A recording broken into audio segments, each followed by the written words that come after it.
to the flag of the United States of America, and to the republic for which it stands, one nation, under God, indivisible, with liberty and justice for all.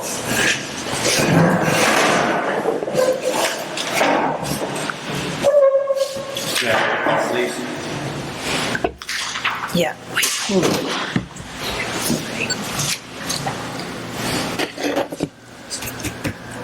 Okay, making sure everybody's in. Okay, Joe Cuson, Here. Hugh Glasgow, Here. Sarah Hefner. Sarah's not here. Rich Mosinski. Steve Mosinski. Here. Brad Adamski. Here. Okay. Okay, do I have a motion to approve last month's minutes? So moved. Second. Any discussion? All in favor, say aye. Aye. All right, next item is Hudson Lake. Someone want to speak first? Okay. Can I take off my mask? Should I stay here? If you come A little closer so we've got so we can hear. Okay. It's a little echoey in here, so. Echoey. So I'm Judge Joyce. I've had property in Hudson Lake for over 20 years, and I'm representing the Hudson Lake Conservation Association, plus President, Vice President. I'm also part of the Hudson Point Homeowners Association. And when I originally was coming, I was going to share all these facts that we can kind of struggle with and figure out what we should be doing with the drain and everything. And then it's a very complex situation that we're in. You know, we have impact of usability, healthy lake, flooding, sewers, whatever. And rather than sit there and try to, name a problem, check the box and solve it, I think it's better for us to kind of pause and think about what it is we can do to manage something that's so complex and how we can partner. So the Conservation Association has been very committed here. We started in 2005. We gathered money, we collect, do fundraisers, collect money, and work with the DNR to make sure the lake stays healthy. At the end of the day, I think all of our goal is to have a healthy Hudson Lake that leaves a legacy for us to enjoy, our children, our children's children. So with that in mind, thinking about what it is we could do to wrestle this huge thing is that our ask is to do status quo, what we've been doing for the last 15 years, which is to keep the lake level from 9 to 12 inches above the weir. It's what we agreed to in 2015 and 2016. With that, on our side, our commitment to you is over the next 6 to 7 months to partner with the legal entities, the government, the DNR, the community, our association, and come up with a plan on each of these different aspects of this complex situation so that come the fall, we can sit down and share with you our progress and everything.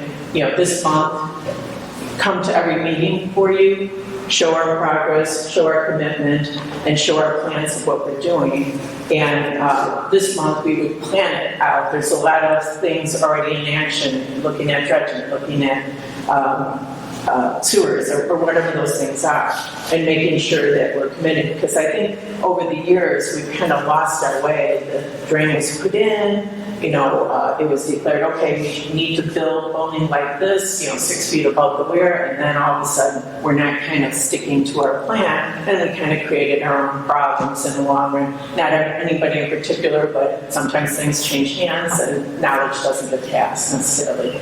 But, so again, I think that to keep us all from wrestling with each other, if we could just keep status quo, focus on managing the plan and moving forward, and then cooperatively, transparent, bringing the community in, having everybody touch it and having their voice so that we all can come to a common understanding. And we also have to along the way gather data.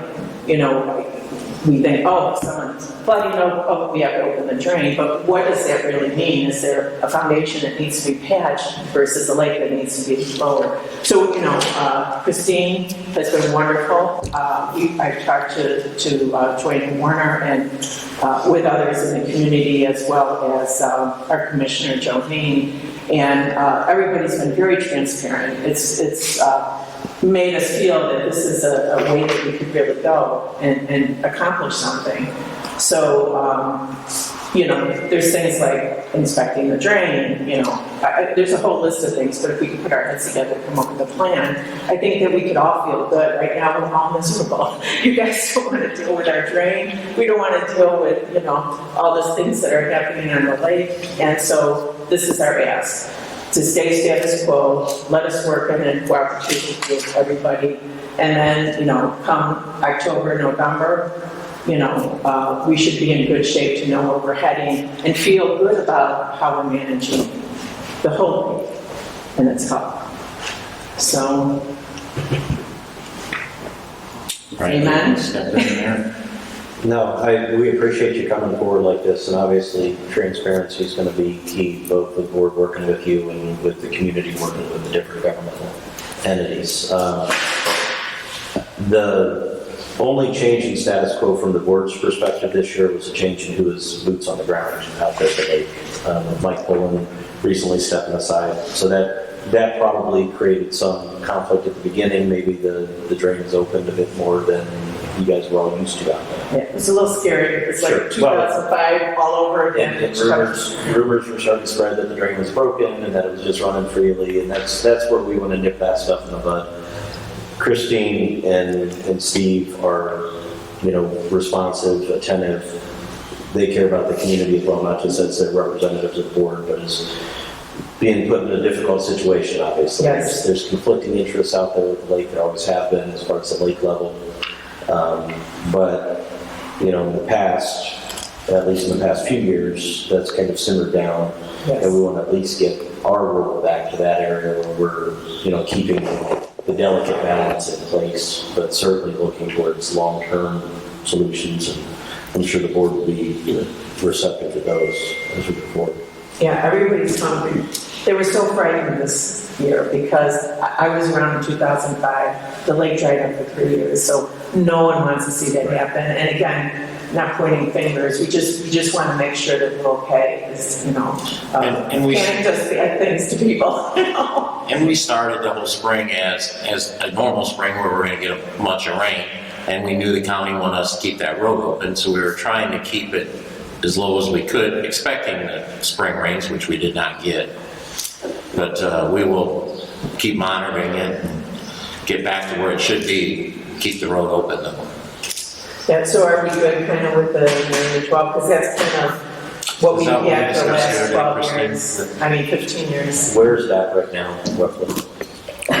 Yesterday, we actually met with you and Fred, there's Fred. And it's about 7.5 inches above the weir. And we drove down Lakeshore Drive, and I told Georgette, I said, in my opinion, I thought, it's good, right here, because we got Lakeshore Drive down the one lane. I know everybody else wants it Well, it's higher. always been Yeah. for as long as I've been in the lake, so. Right, so we went, it was one lane and piers and stuff were out. I kind of felt like, it was good where it was, but I know you guys were like, no, we want it Yeah, higher so than that. In the back, if you don't mind me interjecting No. at this point. In the back, we have a lot of endangered species and everything. I have a particular one on my land, and it's wetlands back there, and all that has kind of gone out, and that's all drying up. And so, for as long as I've been on the lake, this is very low. It's unnaturally low for the environment there. I'm close to the uninhabited island, and it's very wetlands there and so forth, and there's really a couple inches, and people can put out their piers and their boats around there, and everybody kind of settles down. So I'm begging for time so that we can, partner and move forward. If we keep it too low, then, who's going to cooperate? People are going to, so I know that for the longest time, we've not had to be here, right? We've been able to kind of survive pretty easily with the 9 to 12 inches. Maybe it needs to be closer to 9 to 10 or something, but, passing, the problem is the road needs a little bit of maintenance too, and that doesn't help because it allows the water to come up higher than it should. That part is, just kind of washed away. So, it's a big lake, but you can put water, you can take water out, but you can't put it back in very easily. And I think people, they need to know that they're okay, and then I can get their attention along with the association and all the other groups. But if they're focusing on just being mad, that's not going to help. They're used to the status quo at the moment, and that's my ask, so that we have time. Sure, and I don't think there's any intent to reopen the drain at this point, it's certainly not to get it any lower. Right, because we're not getting the spring rain. And I guess when I met with the highway department and we walked the road and we kind of decided or let them decide where they were comfortable with the level, I'm fine with keeping it as high as we can without damaging or flooding the road. Because that is a public right-of-way still, and from... Safety. Absolutely. And we can't... I think that we need to work with Dwayne, and Yeah. because I talked to him at length about it, and I think he cares that we can all figure this out. So I'm just asking for time to let the water come up so that we can figure out, okay, what does this do? What does he consider, okay, we're okay here or not? Because gathering data is the most important thing, and it takes a little bit of time. And that's why I'm pushing for the 6 to 7 months, because it's just otherwise you're just dealing with a one-up situation. That's what we had. And I think we need to be more, focused on the holistic. So what I think I'm going to do next, because when Dwayne and I were out there, it was like 2 inches above the weir. And yesterday we were at 7.5 inches above the weir. I'm going to have him meet me again since the water's up and have him look at it and see how he feels. I've been pretty firm, and Tony can have his comments later. I don't feel that, I want to keep that water off the road. There's 4 homes that use that road for access. I just don't, I would really like to keep that road open for emergency. I mean, it's, you could probably state it better than me. We have a responsibility to keep that public right-of-way open for safety, public, God forbid anything happen or something happened to somebody. I can't live with that, knowing that we did that intentionally. And maybe there's a short-term thing where Dwayne can raise it a little bit to buy us a little more time, because again, we're just looking for what we can... Or even a long-term permanent solution with that. Because when you're talking about competing interests, I would guess everybody that's here, your concerns are that the lake is lower than you'd like it. Right? Is there anybody here that's, no, you're fine? We're here for other. You're not here for that? All right. Okay. But again, nobody is here to tell us that their septic is flooding right now, right? So that means that the lake is at that level acceptable to them. So you got the people on one side worried about the water coming up too high into their property. You've got your concerns with the health and the safety of the lake in general. You've got concerns with recreational use of the lake. You've got concerns with public safety and health. This board is going to focus on the public safety and health. And if there's another solution with that road, certainly that's something the county, that probably definitely goes beyond just the authority of this board, but the county. So for instance, when I suggested gathering the data, so Christine started already doing that with some of the things. I would just like to add a few more elements to that, and keeping track of when people call and they do have a flooding issue. Well, what property is that on, and what was their issue, and so forth. And maybe it's one home that is always the one that calls, and it's a matter of fixing a foundation, just sealing up something. So again, we're trying. I think what my ask is that we can just start gathering these data. So for instance, you go up to 9 inches. Okay, Dwayne can come out then and check. Is this acceptable or not? Because we're kind of making the decision kind of without having actually gotten to that point and made a call based on the shape of the road this year, right? It might be different than it was last year as well, you know? And then whether it's short-term or longer-term, we could figure those things out, but that's part of the planning that I'm asking the time to do. Yeah, so what I'm going to do going forward is I'll get back in touch with Dwayne and have him look at the road. We'll leave the valve closed as it is, like it's 7.5 inches yesterday. If we get more rain, you know, that'll come up as it comes up, and then I'll have Dwayne meet me back out there and see where he's at with it being around 9. And then also see, I mean, they expressed that they weren't going to raise it. Maybe they will. That's something that the commissioners will have to approve and work with the highway department. Also, what I'm going to do, and like I told you yesterday, I've always kept an Excel spreadsheet, a log, back to 2008, when Mike was operating the drain, like when he went out there, how many turns it was open, you know, criteria, notes, things like that. I'm going to improve upon that now that I'm controlling the key. And I should take GPS shots on, like I said, at the valve, like now, I told you yesterday, I have too much canopy, so I've been shooting it, taking level from the boat ramp because there's no trees over there. So I'm gonna raise the bar on this, and when I go out, I've been going out every Monday, taking a measurement at the weir, seeing how far, you know, how many inches above, how many tenths above, and shooting with GPS, and then keeping all that in my log, you know, actual measurements down to the tenth of where we're at, so we have a better history of where our levels are on what day, where the valve was at, what complaints, like we said, I'm gonna try to log complaints a little bit better. That in conjunction with what the records that the DNR keeps. So then also we talked about, because we've been emailing each other quite frequently. So anything I come up with, I think of, I shoot over to you for you to look at, and you pretty much are you know what, you share it with everybody else at the lake when I send you stuff, right? Yeah, so I like the word leader I've been sharing with, but we're going to extend it to more of the members and other community that just wants to be informed and so forth. So we're still working on that to get it. And I've also started compiling an a contact list. Every person that I talk to that I either get a phone call from or an email from, I put in a separate contact list. And if it gets to a point where I need to distribute information to you guys as a whole, I can do that. Absolutely. And like suggestions. You don't have to do anything for me. I'm just trying to keep things To moving. keep it. And I'm But I just think arms and legs for people. having a leader in your area I think is an asset for you guys to be cohesive and to be a group. And if you move forward with a conservancy district or anything like that, you need to have your group together and then have a leader.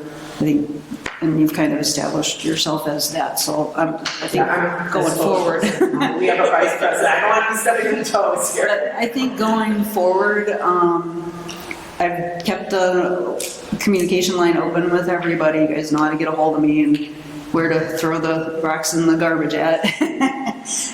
But, so I'm gonna meet with Dwayne. Like I said, I go out there every week, I check on things. I'm gonna meet with Dwayne again. We'll find out as the water comes up where he's comfortable and see what the status is with raising that. I don't know. Last I heard it was a no, but I don't know. And part of managing, we would be working with Dwayne to figure out what it is that, input from us or whatever, and where he's headed. So Yeah, I'm totally good with that. Okay, we have a good line of communication with the highway department. So,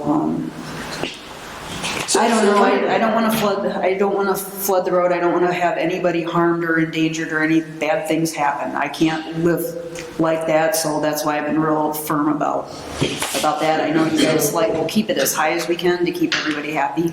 Also, I've been in contact with the two people at the DNR. The boat ramp manager, he's going to come out in a couple weeks and do an inspection there because I've been picking their brains about everything. So here's what I would like to start. Christine and I have been working together is to sit down and kind of put a plan together about, okay, these are the different entities, and maybe these are the items to cover with each of them, and then we could figure out how to farm it out through getting input in the community, as well as who can manage, because obviously one person or two people are not going to do that. And also, people need to be participating and active in it. You know, if they have an opinion, then they need to show up and share it and figure out how to get our arms around all this. So I would like to do kind of a standing item on the drainage board, you know, until October, so we can weigh in, share progress, and tell you what we're up to. Obviously, Christine will know, but I think, you know, having a little bit of time together so we can hear it from the horse's mouth, so to speak, you know, maybe we can make life easier and happier for, you know, a lot of people. Maybe not perfect, but at least better than right now. Yeah, I'll just put you as a standard item on our agenda. And next month, then the rest of the year, we'll be back at the complex in our normal. And I'm sure that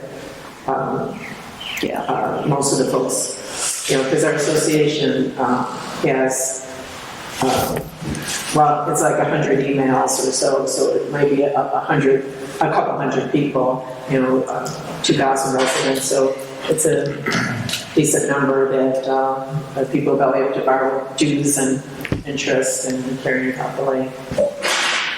Well, while you're here, I've been here since 2008, and before that I remember in commissioners meetings things that happened in Hudson Lake.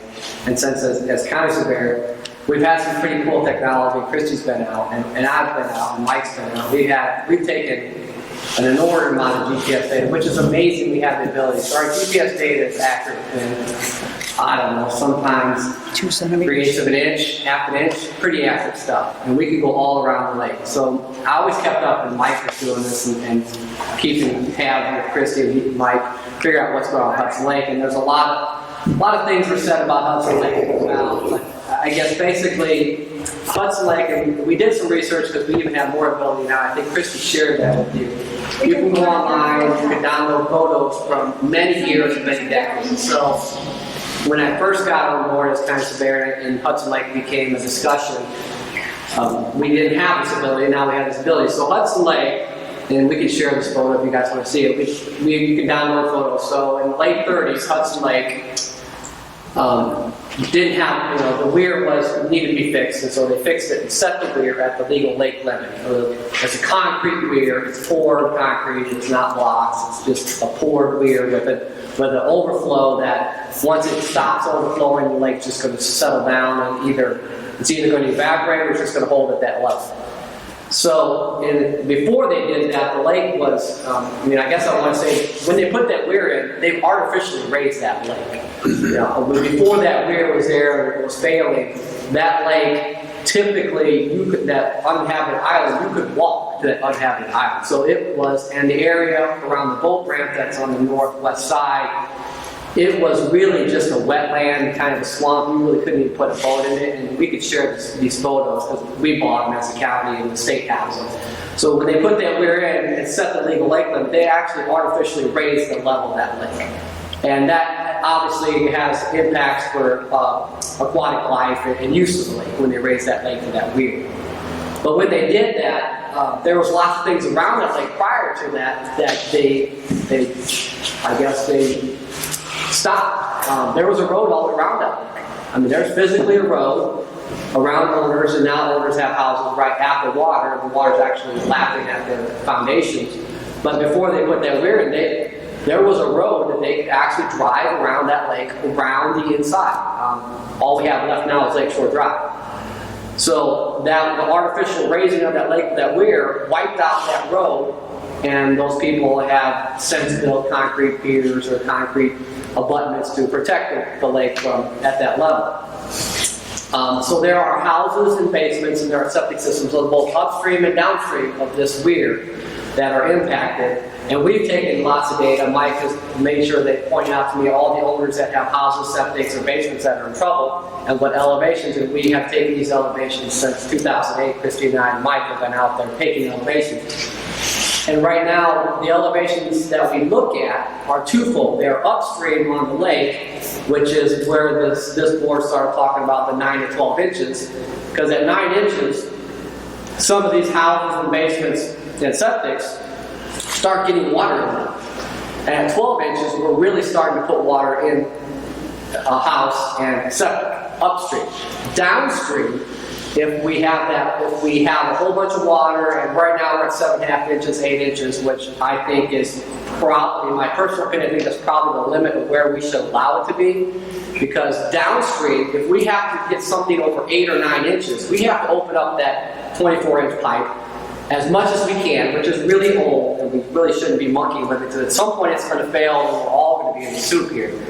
So at downstream, if we open up that pipe, and we work closely with St. Joe County to make sure the outlet downstream functions well. If we open up that pipe, then we have downstream owners that are impacted with septic systems that might be inundated with water, and homes that start to impact. So we can't completely let that 24-inch pipe flow full bore downstream if we get this thing over 8 or 9 inches, because we start putting water in people that they can't handle that amount of water for that kind of time frame. So that's the kind of balance we're looking at. So we looked at upstream on the lake, and we have two different scenarios. We have the fall, spring rains, and we have the summer months where we have evaporation, and we have nice warm weather, which everyone wants to use the lake in the summer months. We don't know what winter holds. We've had a pretty light winter in the last, 4 or 5 years, so we don't know what the melt off on that is. But upstream, we look at, okay, at what point do we start having to be worried about impacting something? Because this 24-inch pipe, so a little fast. Saugony Lake drains into Hudson Lake, and they don't have any stop flow, and that just got fixed, so that works very well. It flows right into Hudson Lake. Hudson Lake's approximately 440-acre lake. For that 24-inch pipe to drain Hudson Lake down 1 inch takes a minimum of 2 days. If it was open full bore, and we know we can't get there. So you're probably talking about 4 or 5 days. So if we get over, right now we're at 8 inches. If we grab a big rainstorm or something comes up here and we get 3 or 4 inches, these people are going to be in water in their septics of their homes for about a week. And I teach at Purdue, and I always ask my students in hydrology class, if you were going to have water, storm water, or water problems in your house, how long would you like to have water in your house? And invariably they're all like, I wouldn't want it for more than 10 seconds. I don't want water in my house. I can't wait a week of having my house with water. So that's our balance. You know, we have the summer coming up, and we really want people to use the lakes and enjoy the lakes. But we can't, if we have at 8 inches, we get another inch or 2 of rain on top of the weir, because we have it closed. It's going to take 3, 4 days, 5 days to get that thing down an inch or 2. And these people have water in their septics, and they're probably pumping, and they have water in their basements, and we can't do that. The road situation is another situation that's under the jurisdiction of the county commission. So that's their road. They have to keep that open for safety measures for police, fire, EMS. And if you look at it, and I didn't go out, but Christy showed me the pictures yesterday. If you look at the pictures of what 8 inches is right now, in my mind, that's probably too hot. Because it might not be on the road, but if you, in engineering-wise, if you look at a road, if you have that bed under the road underwater, you've ruined that road. So if we had to take a fire truck on that road at 8 inches above the weir, it's going to sink in there like mud and get stuck, because that base is just completely saturated. So it might look like it's not at the road yet, but that road base is another 10 inches lower than the road. So that's the 8 inches between the weir and the road, and that's going to be up to the commission to decide. This board, or nor do I have any input on what the commissioners do. The commissioners have raised roads in this county before, 8, 10, 12, 14 inches. They've raised roads up, and they have to be careful about raising it, because that does shed water onto another owner. I don't think they'll have that problem here, but they could do that. But they have to look at that lower 8 to 10 inches under the road. We can't saturate that base, or the road is unusable. It just becomes mush, and anything that rides on top of it will either crush the pavement or just ruin the ability to use the road. So if we have a 440-acre lake, which we have in Hudson Lake, with Saugony Lake pumping into it, we get a big rainstorm through there.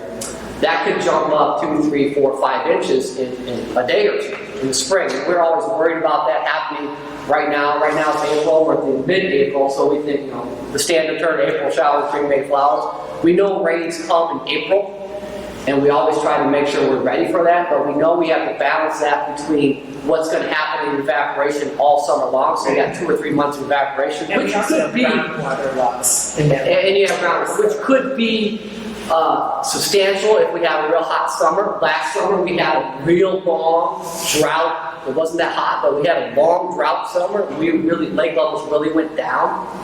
So it's a tough balance to do that we take this. So we looked at a lot of elevation GPS data from all the way 2008. We went back out this spring.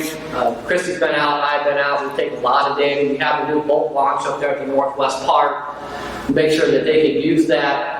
And the way it looks to me, and this is kind of my thought process of where we're at, because to have, like I told you before, to have somebody come and open or close that valve, whatever, 2, 5, 10 turns, whatever, is not good because that valve is very old. And if that fails, we're all going to be in a bunch of trouble because there will be people flooded and that road will be shut down, and there will be a lot more people here than people who want to use the lake.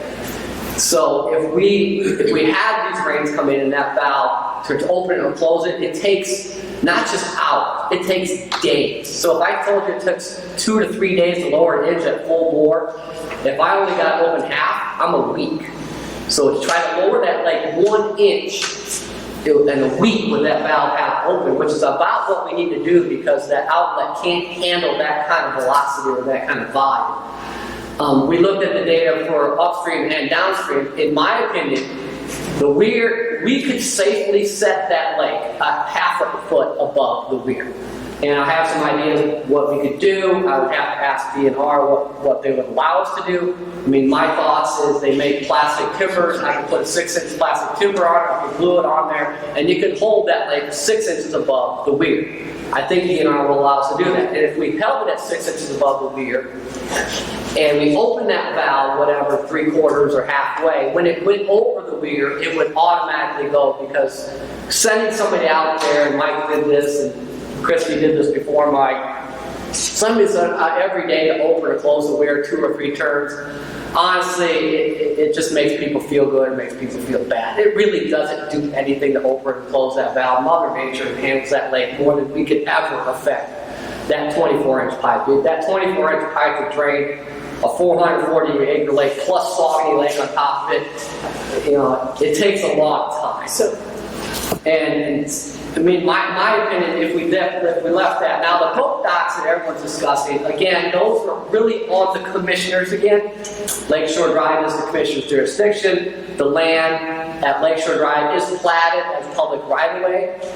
See, 2009, there was some discussion about people with boat docks and boat ramps and things out there. And DNR, I remember, came to their office and said, "What do you want to do about this?" I'm getting a whole bunch of calls about people and new people coming in who have been there, moved in, and want to put their boat dock and launch their boat out there around the lake. And I said, yes, we're getting those calls too. He says, "What do you want to do?" I said, "I don't know. It's really the commissioner's call." And he said, "Well, from the DNR side, it is the commissioner's call. We do permit boat docks." And he said, honestly, if the individuals can't get together, which you've done a good job getting together, if the lake people that live there can't get together, DNR's opinion is we'll just go pull every boat dock and boat ramp out of there because they haven't got a permit. We just say, "See you guys later. If you guys can't get along, we'll leave it up to the commissioners to establish a permit process to put boat launches out there, docks out there, and then we'll permit them through the DNR regulations. But right now," he said, "I'm just going to leave this alone. There's too many people out here. The people have been here a long, long time. They spent lots of money, and they've been getting along, so we're going to leave that set." So that kind of sets the boat docks between the commissioners and DNR on Lakeshore Drive, and really anywhere around the lake. That's a DNR jurisdiction or a commissioner's jurisdiction for access and use of their right-of-way, because most people don't, I don't know anyone really that actually owns out into the lake. These plats are very old, and they kept the lake for public access around the lake, and the lots kind of stopped right there at the lake.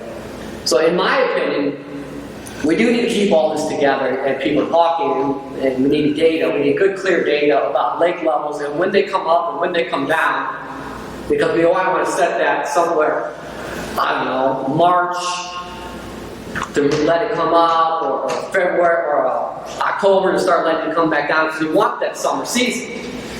But we need to have some standard datum, and it sounds to me like the legal lake limit weir that DNR set, or somebody set when they poured that weir, might be a little too low for what everyone likes to use it.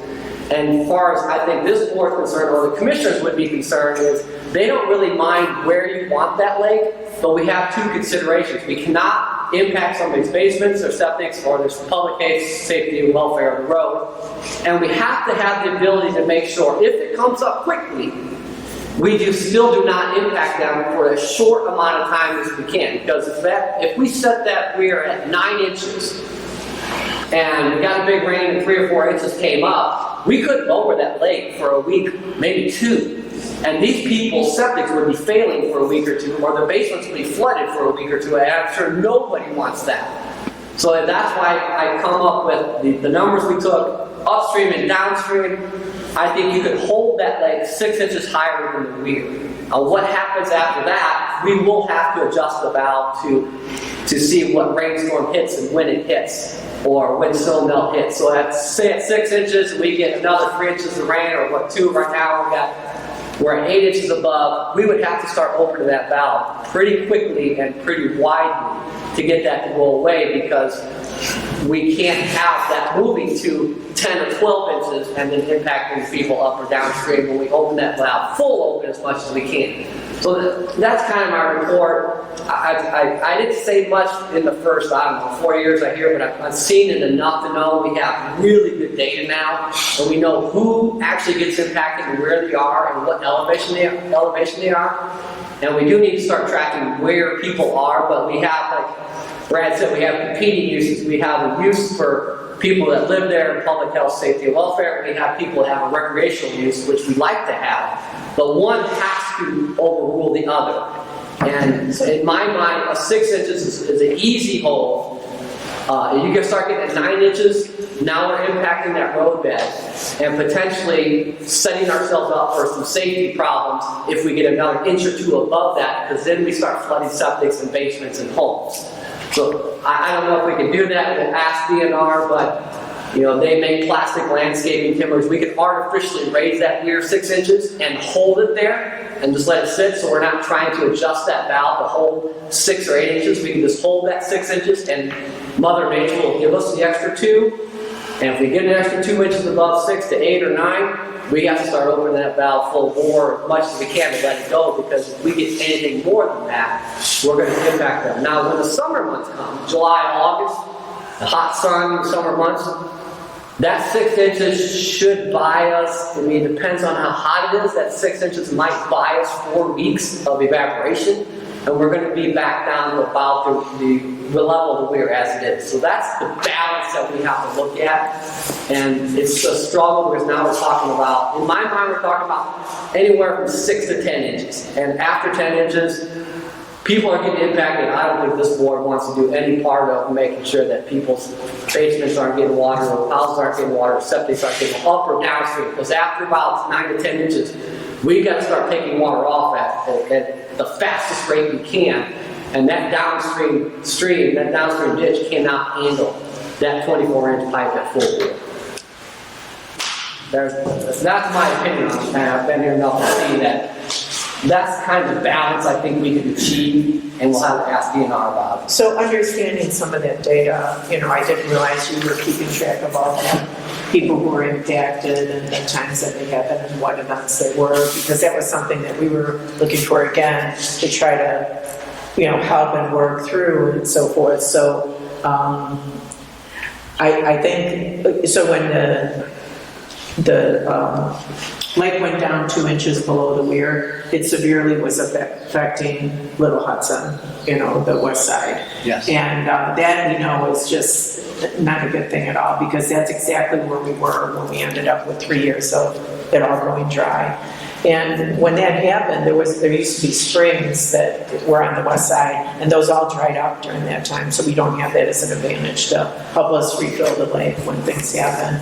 And I think that it would be a good idea to have an inspection on the drain to see how it's functioning, if there is groundwater loss, because we know that there was back in 2008 in the report, and maybe because it's not, because the water is going to leave not just through the drain and obviously evaporation. The other thing is Mother Nature is Mother Nature. So we have, I don't know, I mean, I've read around a lot about the history, but I wasn't really here and so forth. But we look at the Mississippi River, and it went one way, and then Mother Nature decided to send another way, and we were doing all kinds of flood control. And at the end of the day, and I'm not suggesting this is going to happen with Hudson Lake, so don't go there, but the government bought back land because we had to respect the flood plains.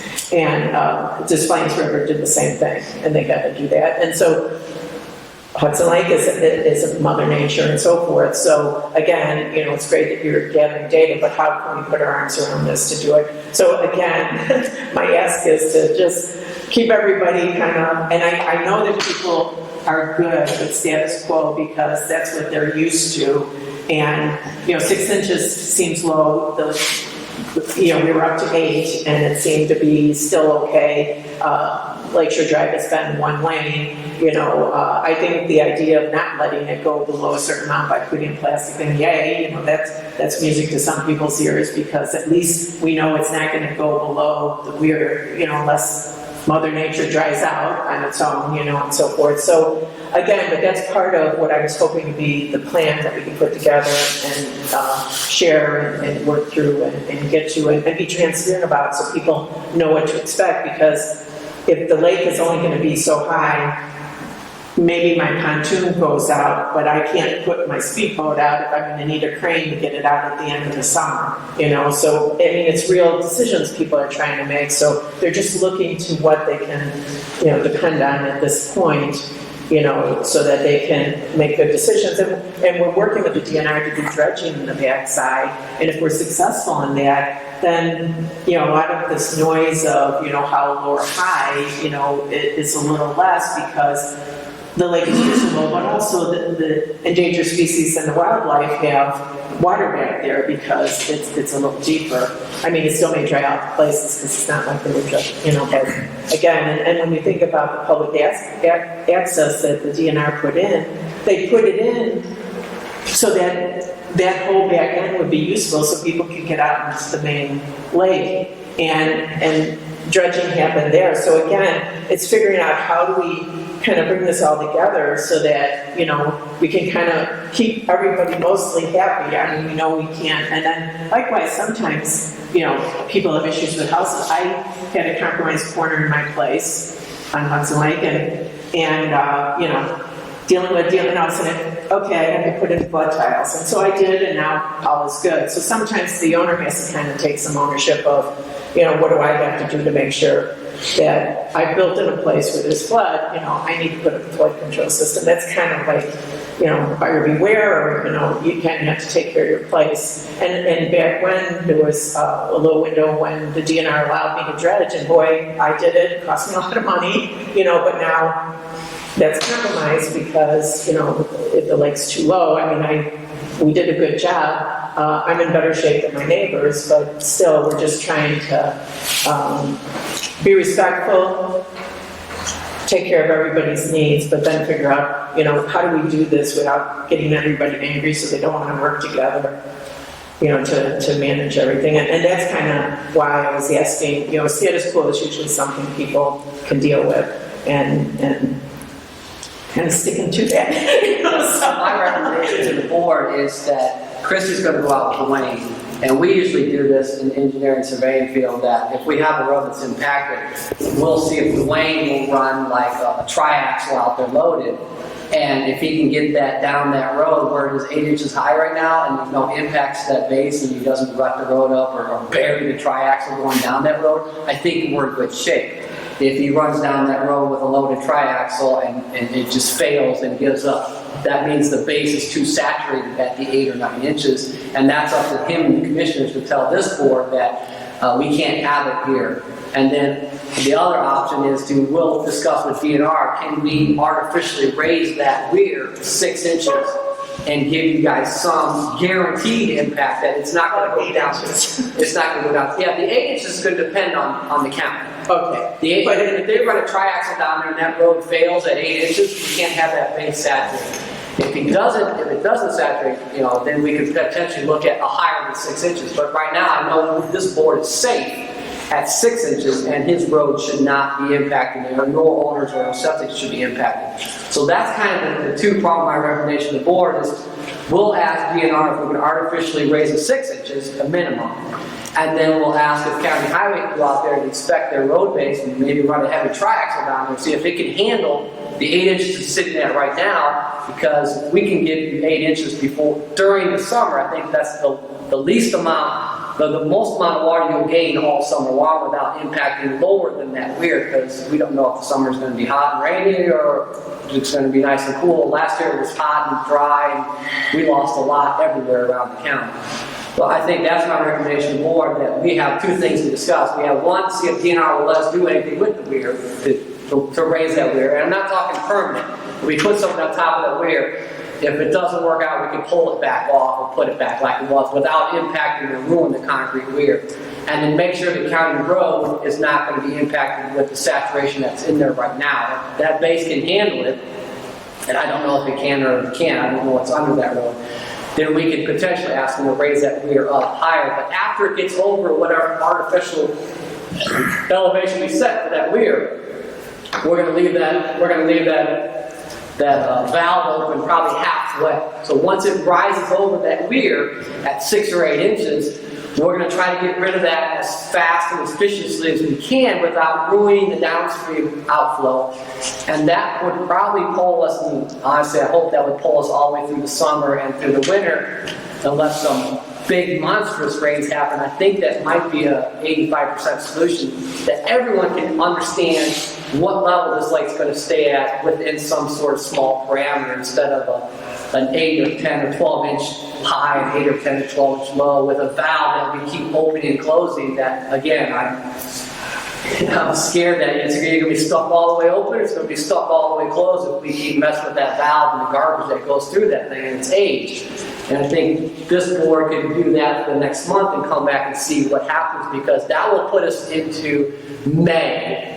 And we will know what rains have hit and what rains haven't hit, and we'll know how that road's impacted for the county highway. And that would give the commissioners some sort of relief and some security about that road being accessible and not being destroyed.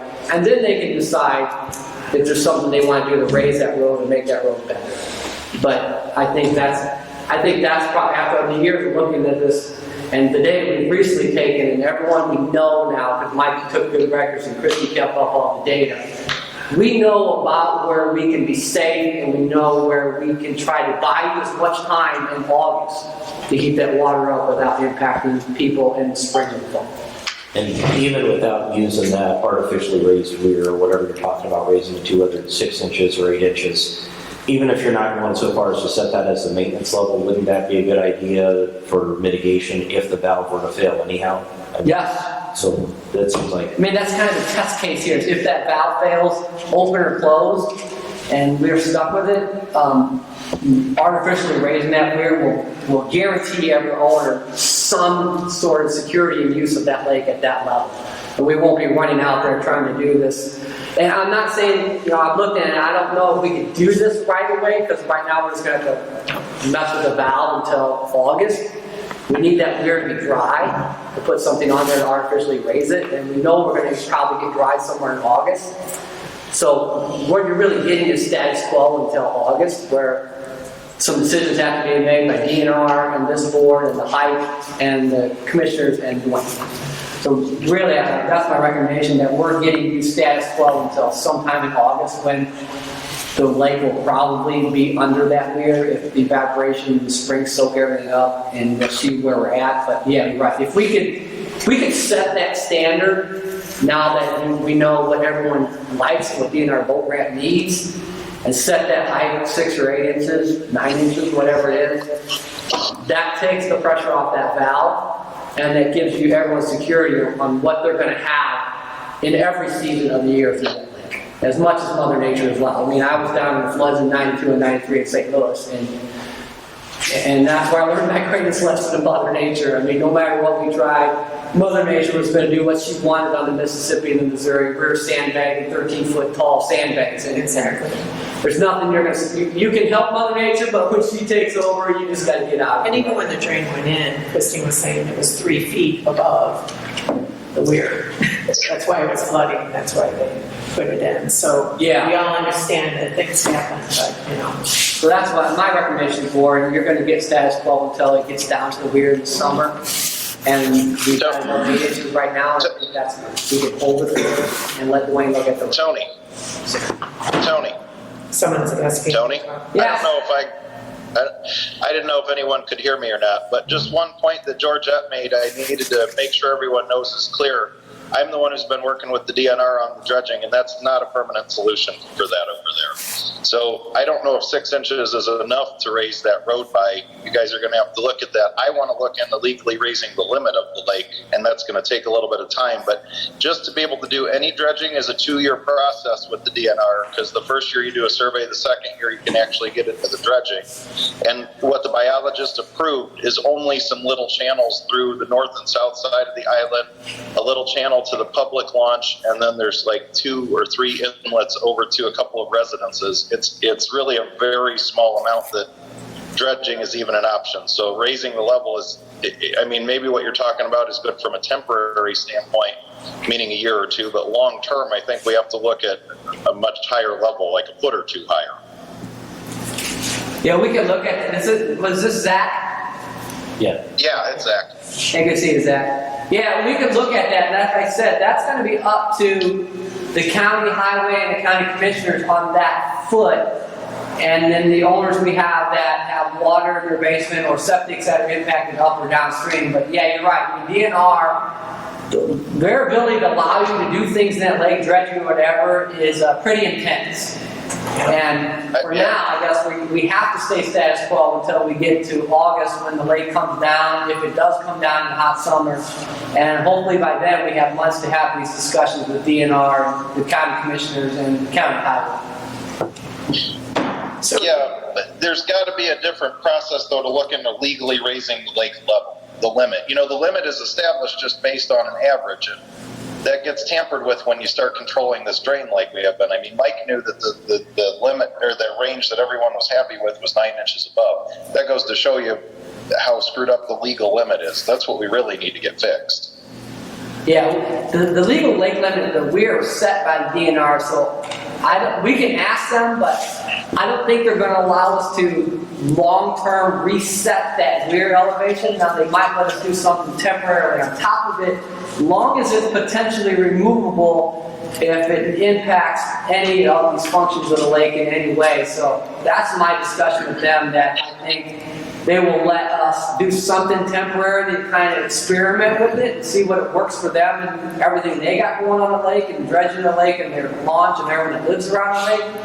And if it worked, then I guess maybe that would be, that's probably a 5 or 10 year plan out that they say, okay, this is the new level, the legal lake limit of the lake, and we're willing to let you guys reset that weir and hold it. So exactly what happened here is why I was asking for the time for 6 to 7 months. You're working with somebody and you have knowledge and you're heading this way, and Zach's working with somebody and he has knowledge and he's heading that way, and I've been talking to people, and I have, and by creating a holistic group that comes together and actually tackles up, identifies everything, identifies who needs to be included, and talks it through so that we have everything. So, maybe the priority is we have to deal with the road because that's the most urgent, and then we have to whatever. So, this is a perfect example of what I want to take, with others, put our arms around and start managing and point forward holistically. Because otherwise it's kind of, maybe there's another element here, what Zach was just sharing, was, okay, what I thought was going to be more of a solution isn't, and these are important pieces to bring together, and that's why my ask was give us like 6 to 7 months, create a plan, we'll come back and report monthly, we'll work with all the different entities, and then we all have the same story, and we all know how we get there, and we all can embrace it and go forward. And that's what the goal is, and that's what the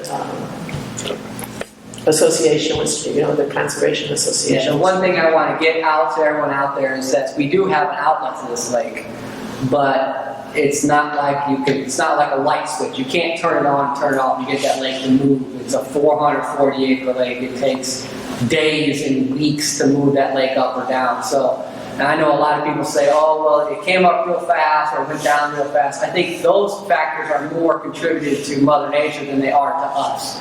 A 24-inch pipe on that lake and Hutton-Sauget Lake is it's like a straw in a barrel. I mean, we can turn that switch on and off, but we're not really doing much for you. I mean, after a couple of weeks, we might change a few inches, but it rises and falls pretty much what Mother Nature wants her to do. And I just want that to be known that everyone, we see that valve out there, and there's a weir, and there's a gate, and there's a pipe, but I think everyone at Lake thinks it does too much. They think it can do so much, they can't. Might turn the valve over and close a couple turns, really doesn't do that much. Now, we can't hold it up like we're holding up 8 inches right now, 7.5 inches, we can hold that up. But if we try to get a big rain and try to take that down, it's a week or two, and you'll probably see more evaporation in the sun than you see that 24-inch pipe letting that water out. So that's our concern, and like you said, we keep everyone involved in this, but everyone has to understand our limitations of the board and what that pipe can do for you. And that's why I say the weir is probably far more effective than that pipe. That pipe is small for this lake, and it just doesn't function that well anyways, and our downstream doesn't handle it anyways, so the weir is probably something more. And you're right, we got to look at the road. If we tackle the road, then we can look at septics and homes. If we tackle the septics and homes, we can decide how much we want that weir to artificially be set or raised, and where that pipe needs to be running pretty much all the time. In my mind, I'd like to set that pipe at whatever, maybe 50% capacity, and move it just enough to keep it working, but not to move it too much to break the gate valve. So is there a schedule to inspect the pipe? That's what I was going to add onto your recommendation, was to have the board allow me to call. I probably got 1 or 2 companies that can handle, and we did this probably 5-8 years ago, to open it up, take a look at it, make sure it's functioning good, make sure something's not ready to break, because I know it's not watertight. When we close it all the way, you're going to get some trickling through there. It's not watertight. It's 45 years old. I can, if, as part of the recommendation, let me call somebody to have them open that up and look at it, make sure everything's cool with it. So at least we have that peace of mind knowing it's not going to fall apart next week and we're going to have a disaster.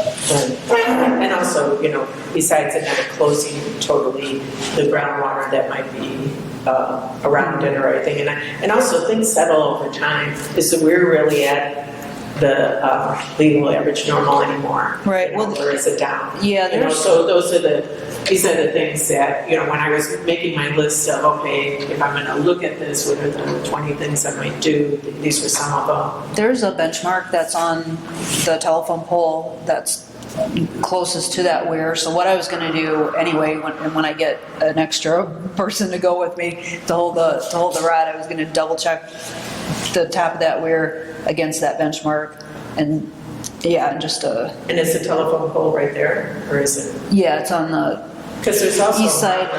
There is a benchmark at the diner. There's a railroad spike on the pole that's right at Canal Street, like where we were parked yesterday, right up what's that, Emery? What's that road? There's a pole right there with a spike. That's a DNR benchmark that was set with 29 datum, which is the same as what the top of the weir was set. Okay. So if I can recruit a buddy, I can double check that versus the top of the weir to see if they're settling like you said, or just to double check that level. But it's supposed to be set. It was supposed to have been set at 763.09 based on 29 data at the top of the weir. I have a question for Brad. Is the Hudson Lake Conservation Association a legal entity to someone that we can hand the key to the weir to? someone who could handle the responsibility if the road flooded, or does it all fall on us? Right now, it falls on this board.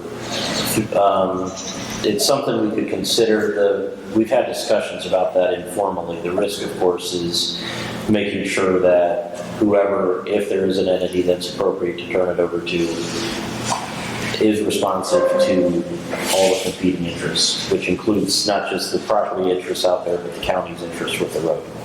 So right now, it's Do they all, know what they gotta do to be a legal entity? what we formed is, are you, So we're a charitable group. We're not a conservancy district, so we're not a government group. 5C3. What would they need to be to gain control? Or is that even in So the? I think in that the only thing that we care, sorry, I don't mean to be cutting you off. The only thing, I think that what we cared about is, you know, if you needed arms and legs to do certain things, obviously to be trained, but I think the other thing is liability, because, you know, it's a little hard to sue the government, but pretty easy to sue individuals. So that would be, I think, the association's concern, you know, if that could be worked out, you know. Plus, I can see value in an uninterested party. Managing it rather than us getting beat up. Right. Because I could see, you know, and like I told you yesterday when I was going through those old minutes, the minutes from back when they knew that they were going to pick this valve as an option, they even have it written in the memo.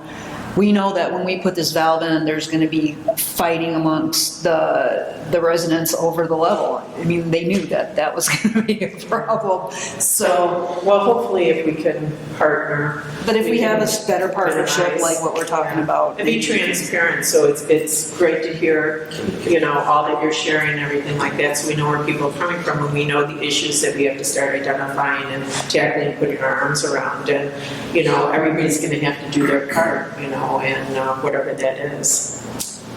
And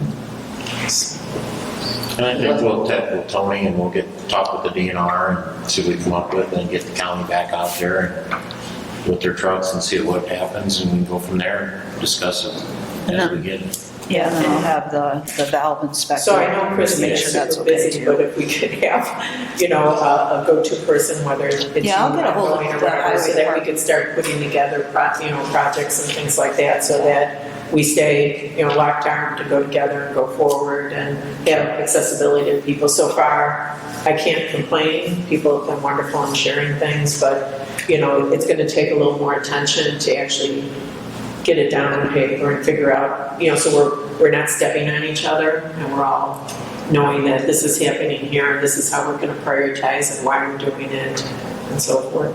I think you identified that correctly. I mean, this board, like most boards, is a monthly meeting volunteer board, but this is our day-to-day operations that we're here. Yeah, we'll have this information back by next month.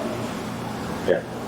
But I mean, these are, you got Right, the okay, right so thing. we'll continue to do that. And then keeping it on the board's agenda, I think is fair through the summer, so the board's informed and can weigh in as needed. Wonder if I could say something? I'm a member of, pardon me? I'm sorry. Sorry. I'm a member of the Hudson Lake Conservation, and I like to say club, but I know it's HICLA. I don't know what the other letters stand for. But anyways, I've lived on Hudson Lake for 60 years. I have some of that history, right? I have pictures of that history. You're talking about back in the 30s, right? When Hudson Lake wasn't much more than a big old wetland, right? I live on the lake at 8310 East Lake Shore Drive. I've been there for 60 years. I judge it by the level of the water on my seawall, right?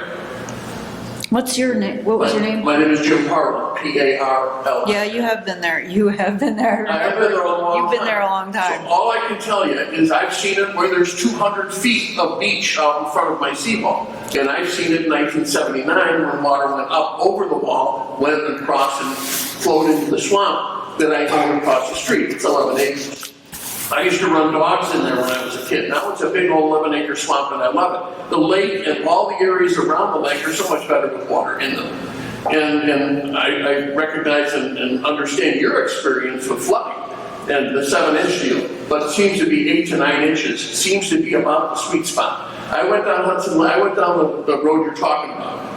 That was when I was a kid. I used to walk along that and pick up little turtles. There was never a road there. It was never paved. It was paved once. I'm sorry, paved once. And he's been there longer than me. Anyways, and the waves just took that, and all they did was pave down the rocks. It is on the rocky side of the lake, thankfully, and that means it's got a good base of rocks. So I went down it yesterday. It looks like it could take a couple more inches, vertical inches, and still be the road, one-way road. I looked over that swamp yesterday, my swamp, and I say that because of the 11 acres of it, it is mine, it's bigger. But I saw an American bald eagle come down, pick up a muskrat, and he must have grabbed him so hard when he flew over my yard, his guts were hanging out. Never thought that I would see an American bald eagle in a swamp, and I guess we call them wetlands nowadays, but in that swamp, and to see that, it's amazing. And to think that, and I look at NOAA too, and what forecasts are for rain here, and it's not good here for LaPorte for the rest of this year, all right? It's not good. So that means all this talk is going to be going down, and then, the swamp is dying, because I know that I saw some dead dogfish that have floated up, because of winter kill, not enough oxygen. And for a dogfish, if there's not enough oxygen, well, then, it's not good. So, all of her explaining is extremely smart, and everybody here is extremely learned, I'm sure, in their own drainage experience. But my actual experience is that Hudson Lake and all the environments around it are better with a little more water in it than not. So you think 8 or 9 inches is sweet? I think that's the sweet spot, but you're right. If you have a 3 or 4 inch rain, what do you do then? Will it get into those septics that quickly? It won't. But still, in the 2 weeks that it has to drain, it would have time to get in there. And those springs are still there, by the way. They'll come back. They come up and down. That'll happen. They're still there. They're tied to Lake Michigan, and that's why Lake Michigan, when it was at its highest point, I think last year, we didn't have a heck of a lot to worry about, did we? But now, the only thing I think we have to worry about is homeowners and people who live on the lake. The DNR has allowed that boat launch over there to go in, and once again, that puts more boats on the lake. The commercial property at the other end of the lake, where it used to be the casino back in the day, that is now a boat rental and campground, that they have extra piers and put extra boats on the lake. My only concern is there's so many boats on the lake now that there's going to be a problem in the summer with these, with boats running into each other, and skiers and fishermen, and I don't know how you balance all that, and that is, of course, tied to the water level of the lake. As the lake goes down, the lake is smaller in the area, and the more boats, it just seems to be a recipe for disaster to me. I guess I'm getting old, but when I grew up there, I was, water skiing and doing all that sailing and all that stuff that you're supposed to do, Well, now I don't even put a pier out, and I can. I have plenty of space in front of my house, and I have an aluminum pier. It's not like my pier is rotted away or anything. I just don't put it out anymore. I'd rather be gardening. So, but Hudson Lake is over the 60 years has changed, and I think it's changed for the better. And I would hope, and going forward, if we can keep more water in the lake and keep safety, the safety of making sure that if there was an emergency, you could get down that road. That's very important. People's lives are even more important than everybody else enjoying themselves and having fun with the lake. Of course, we can't snowmobile anymore. We used to do that too. We don't really get to do that either. So Rick Poland said that 9 inches, when he was managing the drain for 15 years, was the sweet spot. He called it the sweet spot. And then he said 8 to 10 inches, and you've been there 60 years, so, it feels like we're finding them, it's a little higher, hopefully the road can handle it, and we can figure out. I think we agree. I think everyone agrees on 8 or 9 inches. It's the question of, once it gets over the 9 inches, how long are people going to be underwater? How do you anticipate? And how do you anticipate that? So that's why I give you the 6 inches, because we can all guarantee that 6 inches, if it comes up 3 inches, we don't care. If it comes up 4 inches, we don't care. Still no one's in trouble, and that valve can still handle it. If you start at 8 inches and you come up 3 inches, people start caring, and the road starts getting impacted. So that's That's the small window we have with that outlet pipe that I think we could convince DNR, say 6 inches, they're like, yeah, you're never going to impact anyway, 6 inches. So at a minimum, hold that lake 6 inches higher. We don't have a problem. Now you start getting to 8 or 9 inches, they're going to say, now wait a minute, we know that valve cannot release water if a rain came at 9 inches.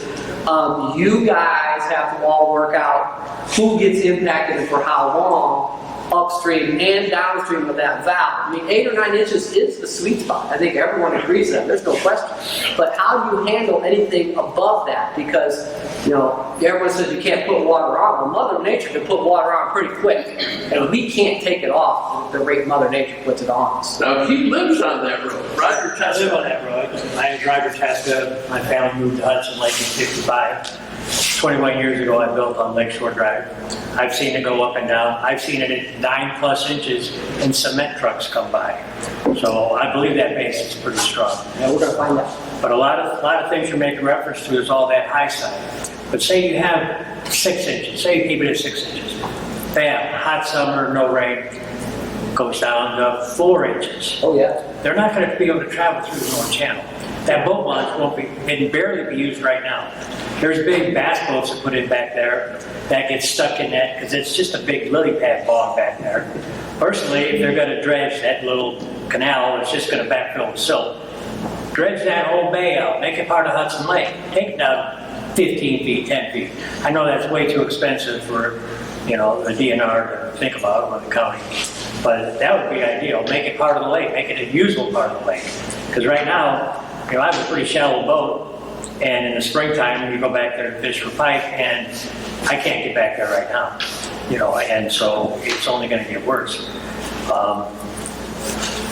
I know you brought up a lot of good points, you know, but we can't deny that, you know, Mike Poland, after being in charge of it for 16 years, and during that time I was very in touch with him, talked to him a lot, you know, and he pretty much said 9 to 12 inches is it, you know. At that point, the road is still a solid 1-lane road. You know, you made reference to houses with basements. Well, there's one house with a basement. The guy built the house in 1960.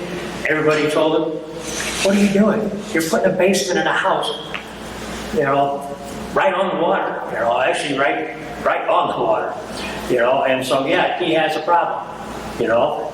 There are options that he can have as far as doing something with his basement to keep it from having to pump it all the time, you know. You know, it's not the rest of the lake's fault, you know, that you have an issue with your basement because somebody had the idea to put a basement in the 60s. So really, I've talked to Mike about it before, you know, over the years, you know, putting a weir in there at 9 inches, you know what, you've solved the problem, you know, just leave it open, you know, but I don't think you should take it down to that 6 inches because it'll make part of the lake unusable. And especially this lady where she lives, she'll live on a quagmire. I want to be declared mud front because I won't be lakefront. Yeah, it won't be. It'll be a mess, you know. And so there is technology that they could build that up without taking it down. You know, I mean, they pour, you know, seawall and all kinds of stuff in water. You know, it's just the technology they have to use to bring it up to 9 inches. Yeah, that's good to hear that the road can take it, because I think the county highways tell us that. If they say the road can take it, and we all say it's 8 or 9 inches, and DNR says we can hold that weir at 9 inches and open the valve, that is the best solution in my mind for this whole lake to sit. I think that 9 inches is it, you know, because of Mike's 16 years involvement, saying, you know, that's a sweet spot. Yeah. In the county highway department, I'm a little confused because they graded it one time in 21 years. That's what I was saying. They didn't plow it at all last winter. Matter of fact, from the other direction, they plowed it down to Lakeshore Drive and left a 3-foot hump there on that north side there. Well, we're going to put it back on. You know, and if you walk along there and look, you know, it's probably 7 feet, maybe 8 feet from the road. you know, that's only, you know, a couple inches of water is gonna only bring Yeah. it halfway to where the road is now. And like I said, at 9 inches, you know, although I live on that road and, you know, sure, you know, less traffic is better, you know, I'm all about people enjoying the lake. The problem is when it goes out, and not that many years ago, it was out another 50 feet, I had cars racing 3 abreast down in front of my house, and people parking all along there, even though there's no parking on one-lane roads, and leaving all their trash, diapers, and all that in front of my house. Well, who's going to clean it up? You know, well, I am. You know? So for me, more water the better, and that 9 inches seems to be the sweet spot. And you know, we have to take into consideration the 16 years of study that Mike did, and you know, I think that's what we have to base everything on. And I think we could discuss this all day, but I think with everybody coming, giving their thoughts, what's going on and everything, we have something to go by now. We can get with it, like you said, we get with the county, DNR, everybody. You guys are gonna come back again next month. We can update you on what we've seen and what we've heard, and we can go from there. But, you know, we appreciate everybody, what they've been telling us, and we will work at it the best we can. We appreciate it. We'll be in touch way before then. Well, I'm sure. But, you know, we'll keep Christine and everybody involved in it, and we'll keep you updated. Okay. Well, thank you for your time. Thank you for your time. I have one tidbit. Yes. In the early 80s, you know, when everybody was flooded, you know, there's Catastrophic. water around 3 sides of a lot of houses. And they actually had a diesel pump down there that they were pumping the water across. They take it from the lake, bring it over to, you know, X amount, half a block or so, Yeah. and dump it Dump it down in that drain over there. Yeah. So at one of these meetings, the commissioner that was in charge of this meeting said, I'll tell you right now, if we put this drain in, we'll take the water out of your lake, we will not put it back in. He also said that 40 years ago, when we started monitoring the level of the lake, if this drain would have been in, 25 of those 40 years, you would have been 10 feet below legal level. And I don't know where he got his information, but he was the commissioner that was in charge of that drainage, no matter how he was in a drainage board then. People decided on the drain. So, you know, you have to be real careful getting down too low, because it'll take away the whole backside of the lake, including the DNR, their new boat launch. All right. Well, we will work on it and we'll be in touch. Thank you very much. Thank you very much. Thank you. Bye. Do you need to put that into a motion, what our recommendations are? Christine, Yeah. if you're ever down that way in Hudson Lake and you want to stop by my house, I'd be happy to, you know, go on any further. Yeah, I was gonna ask you, I remember Marge Yep. Harlan, was that, Yeah, Mark. was that your My mom? mother was Marge Parlin. She was always called and came in, like, because I started in 90, and yeah, that's why I said Harlan, I'm like, oh yeah, we always remember Marge. No. But then, yeah, she was active, my father was active in that pump that. Yeah. That actually took the water from the lake and Yeah. then just bridged it over. And that was running 24 hours a day with diesel. And it was running to just get water out of the lake, you know. Yeah, It was amazing, you know. I read through all those old minutes where they had started the pumping, because you guys were 3 feet above where you are Yeah. now. You know, when you drive down Lake Shore Drive with the swamps on both sides, you can imagine that water flowing over the top of that road. Yeah, Water went over to the Mennonite church, Yeah. if you know where that is. Yeah. Another thing, Christie, if you ever need anybody to hold the stick, you know, I'm an old retired guy and I'm over. Come down and get you. Just down the There's your street. volunteer. There's your volunteer. I'll Yeah. put out He's the the guy I would email. call, and would then call Mike. So, Well, thank you for the help. Thanks for coming. yeah, well, thanks a lot. All right, thank you. Make a motion that we work, or Christie and Tony work with the highway and the DNR and come up with a recommendation. And we're gonna need an inspection of our valve. And Inspect the valve. inspect the valve, yes, of course. So that's gonna cost a little money, but So we do have a motion and a second for Tony and Christine to work on the Hudson Lake issue with the DNR and the county, and also inspect the drain. Is there any more discussion on that? All in favor, say aye. Aye. Opposed? Motion's passed, so we will work on that. Thank you. Thank you. All right, moving on, Brad Adamski report. Attorney reports. So we haven't talked enough about lakes today. I just thought I'd just give you a really brief, quick update on K-Lake. Still working with the 2 property owners on the Porte County side, just to get them in communication. I need to talk with Tony as far as setting out what their action plan would be, but again, that's going to be a Porte County solution. In the meantime, I did get contacted by one of the LaPorte County property owners on the southern edge of the lake. She emailed me last week. They're looking at a potentially private solution on their property. I know the issue when we looked at is the elevation there. I mean, their property's much higher, so the idea of putting any sort of drainage solution through there, not only would it require additional easements further south of them that are going to complicate it, but just the height of their property, I think would be, if they want to look at it, that's fine, but I don't see that as realistic, especially based on Tony's recommendation.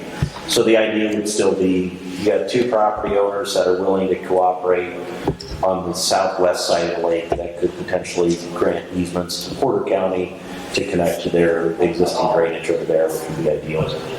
Creating a similar weaver situation or some sort of magical lake level for Clear Lake. Without a doubt. Without the valve. No valve. Yeah.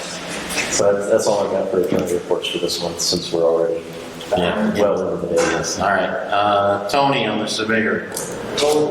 No report. All right, let's move on to old business. We do have some old business. Christine's been out at the bull ditch. We had some beaver issues out there. Go ahead, Christine. Yeah, we had a gigantic beaver dam on the west arm of the bull ditch that was reported to me by the landowner, and we were lucky enough to have our contractor nearby with the equipment, so we had that pulled out. And in the meantime, they started to rebuild it, a couple days later, so I called our trapper, Dennis Mann, to start trapping last week. So I need to do an inspection. I'm going to try to get out there today to see where that is. But the bull ditch, that's just south of 925 North in Springfield Township, 300 West. It's an ongoing, we've had ongoing problems there for probably 10 years. Yeah, I've been out there with Mike a few times. Yes, he's been out there, so. And we got an invoice from, No, I forgot to tell Joe to get me something for today, so he'll have something for next month. okay. Yeah, because he did it right next day, I think it was. Yeah, he had it out like that next day, and the landowner was happy we were able to get right on it, unless he wanted to give me an approval to, if I get an invoice from him, just to go ahead and turn it in. I think we should. Motion to pay that. To get that paid, Joe Zolinski for cleaning that beaver dam out. Soon as we get the invoice, pay it. Yeah. Yeah, I can turn It's gonna it be in. minimal. Yeah, it's not, we have enough to cover it. Just pay it. Do we have a motion in a second? We'll just pay that invoice when he gets it to you. Okay, and then He there, was fast about getting it done. yeah, and then there will also be costs involved for the trapper, Right. because it's out of season. So when I get an invoice from him, I'll bring that to the board. Okay. Any more old business? I've been inspecting you know what, that's gonna be part of claims, so I'll just wait. All those in favor? Motion to pay? Yeah. We had a motion and a second to pay them claims. All in favor, say aye. Aye. Opposed? So you can get them all paid. It's just a 3 at the end now, right? Right. Did you want me to specify them? The Yeah. ones that I do have? Yeah. Okay, so right-of-way management for bank spraying on the Behringer ditch, the O'Hara Rice ditch, and the Warwick ditch. He gave me a total of $15,256.93. But there was, okay, Baron, do you want me to specify each one for each ditch, the amount? Probably should, because we had that in the last. Okay, so the Behringer, the bill was $3,149.64. The O'Hara is $10,572.38, and the Warwick ditch is $1,534.91. And that was right-of-way management doing a dormant spray on those drains. So I drove around and tried to look, I think you kind of wait for everything else to grow up around it so you can see what didn't grow, which is probably going to be this week or next week. We'll be able to get a better look at it. Because I looked at it last week, but it was kind of hard to tell yet, but everything's grown up since then. My other claim I had was B&D Farm excavating for the Schurz ditch, and that was $5,900. That work's been completed. That work is completed. So Both that's of them all I are have. completed, right? Both of them are completed. Yeah, all the work's Spraying done. Yep, we still have other spring, that's gonna be in June or July. Okay, so we need a motion to go ahead and pay those two now. Yep. Second. We have a motion and a second to pay right way and also B&D. Any more discussion? All in favor say aye. Aye. Opposed? Motion passed.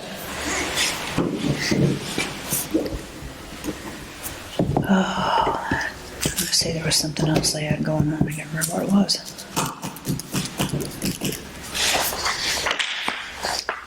I think that was it. Oh, no, I do have something. Do you want to do this are we still under old business? Yes. Probably 6-8 months ago, we had a gentleman that was on White Ditch come before us to get permission to put a pool in the easement. And they have been working on that, an ongoing project. And I met with the owner and Ms. Doombris, who's the Michiana Shores, like the building and council president and people from the DNR. So we all met on site because the owner is going to make some proposed changes to his pool construction. So they sent a revised plan to me. I just wanted to make it part of the minutes that it appears the pool is still going to be the same proximity from the ditch. So it's not changing significantly, but I just wanted to make it part of the minutes that he submitted a proposed change in the plan. You think that when we talked about that, wasn't it that we had to make sure they kept enough room between the pool and the ditch so we can get through there? Yeah, he's about 50 feet away from the ditch. Okay, I remember we discussed that. Yeah, he's about 50 feet away. Okay. So he had to move everything out of the floodway and stuff like that. So just wanted to make that part of the minutes that we received as revised plan. All right. Okay, we can move on to new business. Do we have any new business? Okay, have anything? No. Okay, we'll move on to claims. Yeah, we did those claims, so we're good there. We did those. That was the only ones you had? Yep. Okay. Joint board reports. Do we have any joint board reports? I'm on the Porte County Board with Stark County. Those people are busy down there. Yep. They've spent a lot of money in their big dredging projects.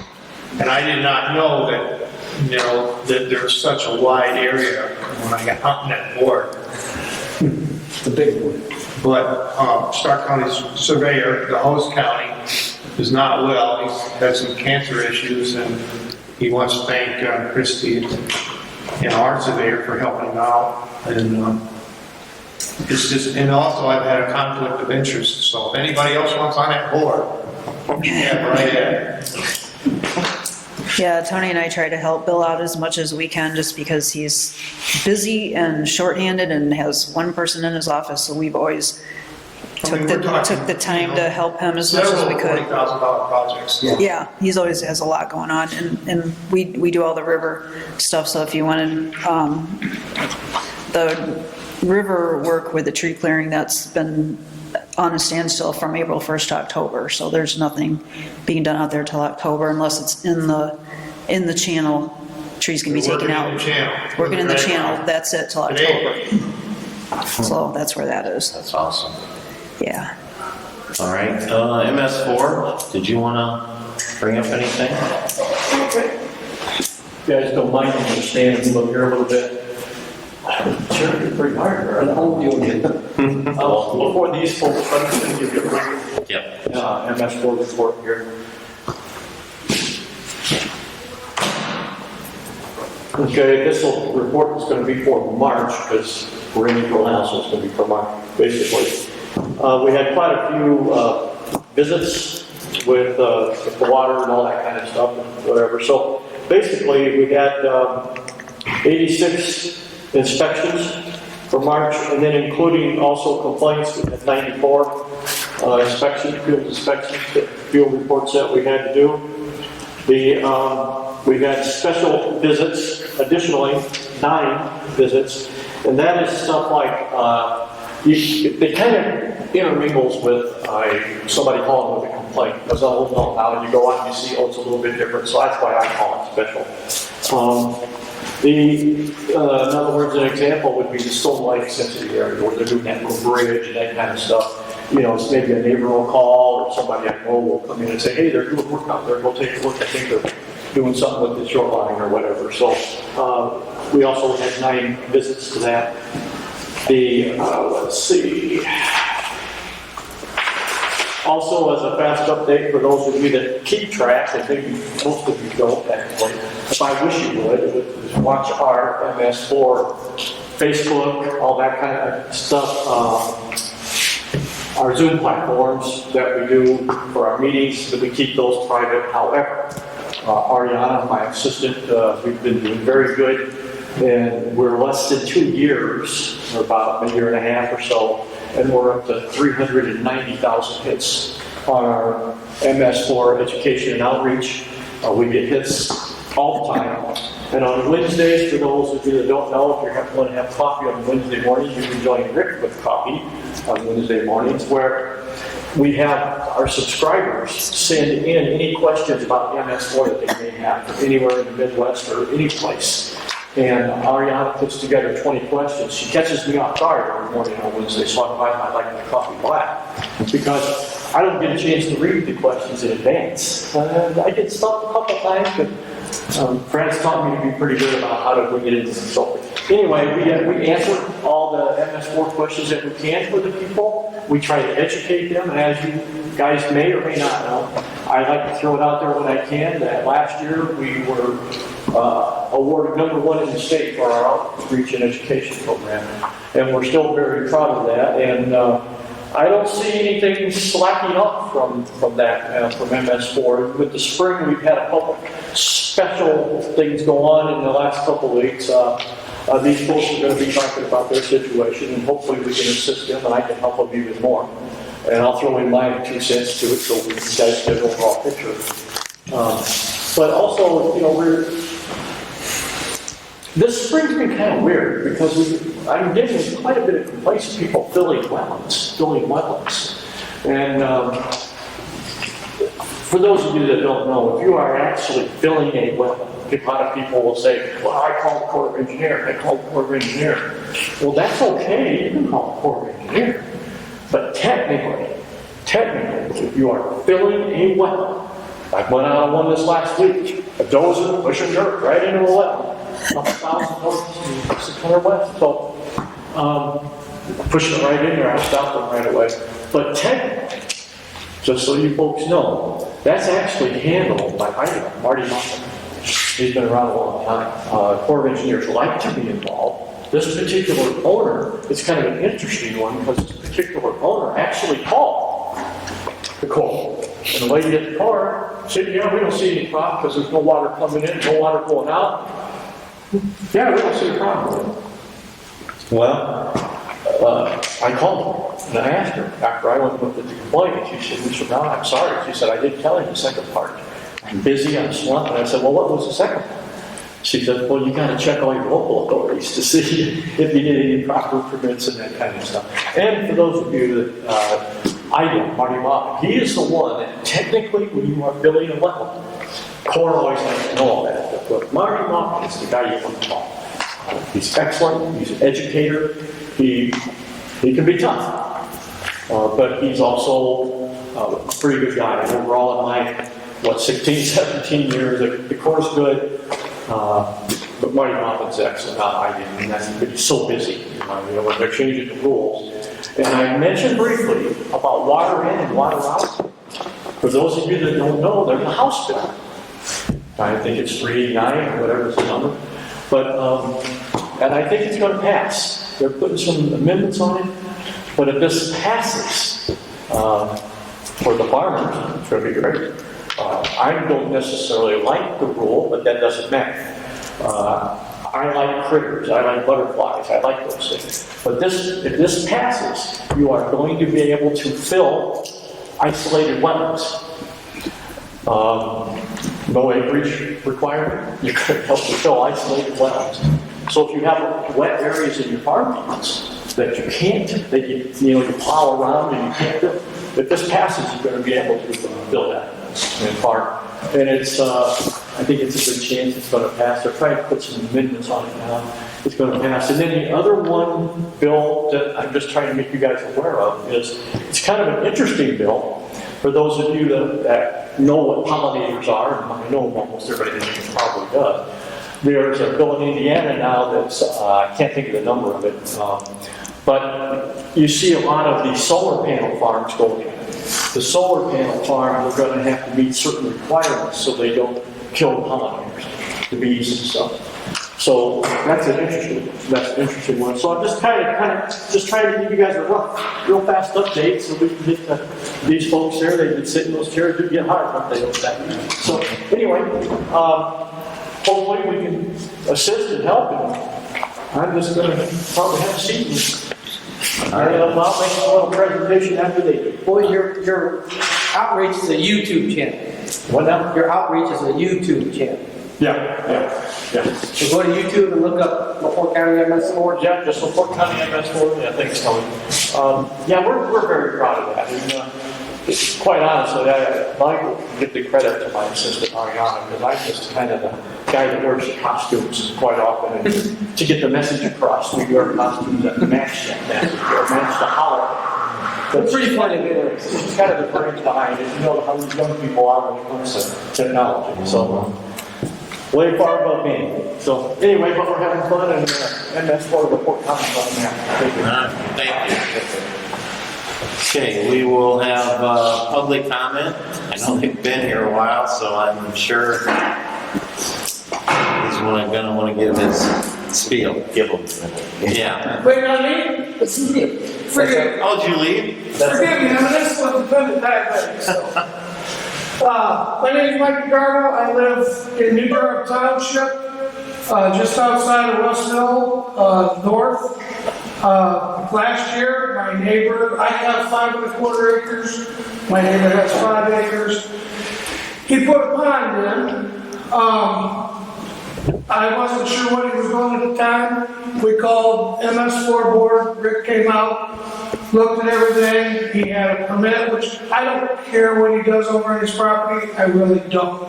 He wants to build high rises. I don't care. He dug the pond. He elevated his property. I'm guesstimating about 3 feet. He has changed the natural drainage that used to go through his property. The big rain we had last spring, it flooded everybody over there. And I personally, I'm not going to get into that. Anyway, he put the pond in, he's raised the elevation of his property. Now my property is flooded. I have a lake on my property that has never been there. And Rick can tell you, when he was out there last spring, it was wet, but it wasn't a lake. I have a lake there now. I've lived there 26 years. It's never been a lake. It's been a lake for 2 months. 2 months, because he's changed everything over there. I don't know what I'm supposed to do. I didn't think that you could change elevation of your property and flood somebody else's property. If I'm wrong, tell me. I'll shut up and I'll leave. And I'll go home and live my life. I didn't think you could do that. That's my question. That's why I'm coming to you guys. I don't know what I'm supposed to do here. I'm asking the question. I'm at a loss.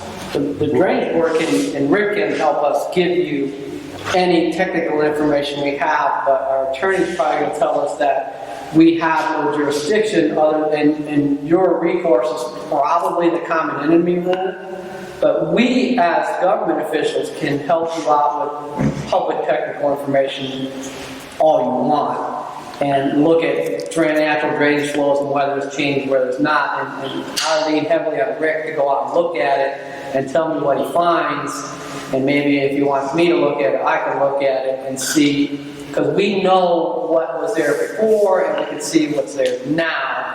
But I think after that, we are bound within our duties of what we can offer. Okay, well, I guess my dumb question, and bear with me, because I don't know any of this. First time I've ever been to any board meeting, anything along these lines. If you're not allowed to change your property to flood somebody else's, and they do it, how can it not be the board's area to come in and say, no, you can't do that, you have to put it back? If it does elevate to the point where it creates a private cause of action, that'll be up to the affected property owner to bring that complaint against their neighbor. That's not, again, necessarily under this board's jurisdiction, as Tony said. Yeah, we have a real limited scope. We handle court drains, legal drains, urban drains, and other things that are in our purview. But when it comes to, like, even Rick talked about isolated wetlands, we are interested in them, but we really have no jurisdictional authority. So we can help you technically, but if it comes to a cause of action legally, that ends up being a civil matter with a common enemy rule. And we see those court cases through us, but we don't really take part in those court cases other than some technical information that is available publicly. So ultimately, if he says, yes, he's done all this, my only recourse is to take him to court and sue him? Pretty much. Yeah. Short of giving you legal advice, my comment in that situation is always to seek independent counsel, get an attorney who's going to represent you or give you an opinion on your rights in that situation. I'm the board's attorney. I can't give you legal advice. I understand that. No. Don't get me wrong. I'm not. If I sound disgruntled, I am. Understand. I am. But not at you, gentlemen. Not at this board. I just don't know, as a public citizen, I was told by Rick that he had to apply for a permit for the pond. Okay, and again, I don't care what he does on his property.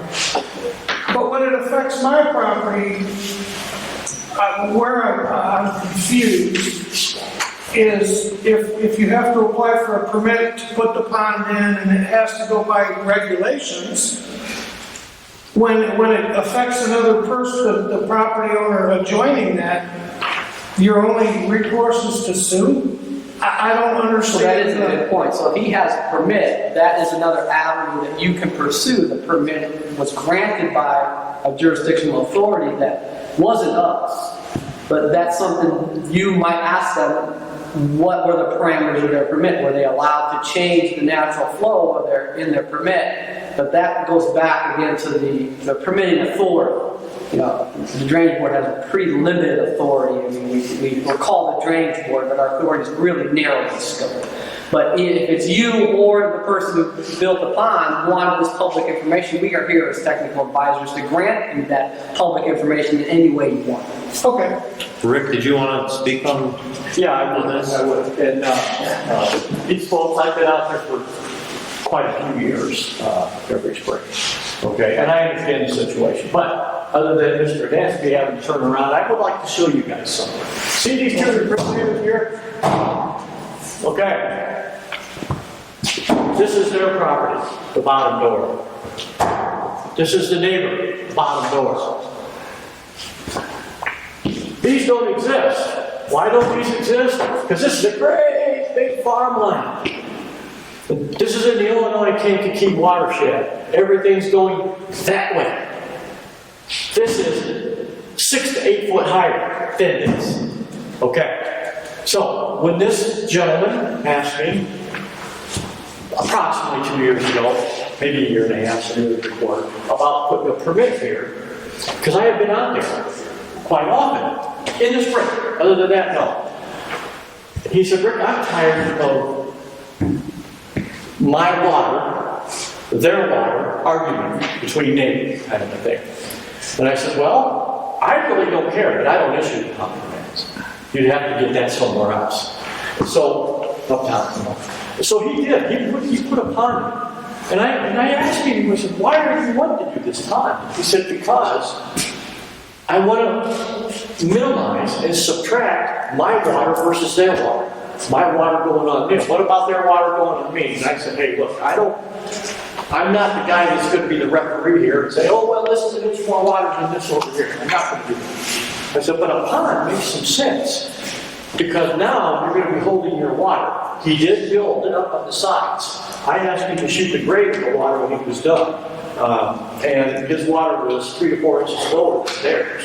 But that could be because of the bank on the top of the pond. Could very well be. But he's trying to minimize any of his water going onto them. And one of the other things he did, remember this is farm field up here, right? Higher. Is he actually put about a 10-inch, I think it's 10-inch piece of PVC over to his pond because the farmer has a little bit of a low wet area, even though they're much higher. He has a low wet area right here.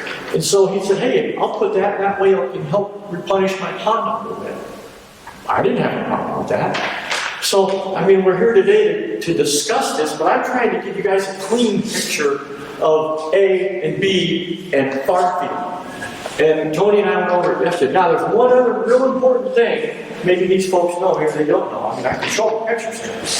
But in that great big farm field, there's 2 places that the water kind of collects and runs off. Tony and I went over that yesterday. Remember, this is theirs, this is the pond. This is the great big farm field. Okay. In this great big farm field, one of the main areas the water comes up is here. Almost in the middle of them. And the other one is here. Coming off that great big farm field to the north. And both of these, this is almost the intersection of the property line, and this one is on their property line. So, I mean, I got the pictures right here, I can show you. Tony and I went over them yesterday. I kind of feel this is somewhat possibly a common enemy rule because of that watershed. It is massive. And when you take Highway 2 and you get 421 and then you go straight, guess what happens? 300 south comes over and it turns and it goes up and it goes back, right? Well, right where it goes over, it goes back. You go straight on that last curve and you go right to these folks' property. I would have never found it if they would have given you those good directions there a few years ago. But in a way, this is kind of what we're dealing with here. I think the pond was a good idea to trap water. And they have water on their side now. But they have water on their side a lot in the rear. Now in the front, no. Because they have a 2-story house, they build it up on higher ground, just like the neighbor, he did the same thing. It's just a wet area in the back. I honestly feel that there could be an argument between neighbors. However, I think the major thing is over the years is that water coming from the north off that farm field. And then when they built 300 south, the way they did it, Tony and I was looking yesterday, heck, there's no way to get water south, get going south. Remember, Tony, we looked at it. His discussion, which is beyond this board, is when he dug the pond, the spoils are blocking some of his water. Yeah, well, he was trying to trap it, so because he didn't want his water, their water, he didn't want to get involved in that kind of an argument thing. So that's basically all I was trying to get plowed through this process. And I did try to get a hold of Thursday or Friday one day because my original complaint was like March 15th. I've been swamp doing some stuff with the water, and I just didn't get a hold of them. So I did knock on the door, but there was nobody there. But I'll be back. Is there a ditch of any sort that water flows to besides his property? Everything he told you about the 2 drains, I don't dispute that. I agree with that 100%. That is exactly right. I've lived there 26 years. There are 2 natural drains to that property. One is right down the property line, and it would come down to the low spot, and it would drain across this property, over around into this property, and south across underneath 300 south. Now, and this one drained down and went through my property over, and it pretty much dead ends on my property, which I'm fine with. We get a lot of rain, it floods it for a day, the ground absorbs it, no harm, no foul. What he's done is he's taken all the dirt from this and he's put it all around here and up towards his barn, and he's eliminated this drainage across his property. So now all that water is now pooling on my property. I won't argue with him. It's been a damp area down there ever since I lived there. It dries up in the summertime. In the spring, it's a little soggy, but it dries up. I've got probably a 1/4 acre lake there now, and it's been there for 2 months. I've never had that. This is the first year I've ever had standing water the way it is now. Even last year when we had that huge rain, when it flooded all of our properties, it was gone in 2 days. Now it's been there 2 months. I can't even drive my tractor down in there to do anything with it. I'll get stuck. Did he put the pond up and then fix it? Is that where he put something? Yes. Oh, I'm sorry. Yeah, he put the pond in right there. The natural drainage used to be here, and right, yeah, right through here. Well, he elevated all that, and now it doesn't drain that way. And he put it, the drain he put in is up here, the top of this ditch. The bottom part, here's the low spot. That drain is actually higher than the low spot on my property.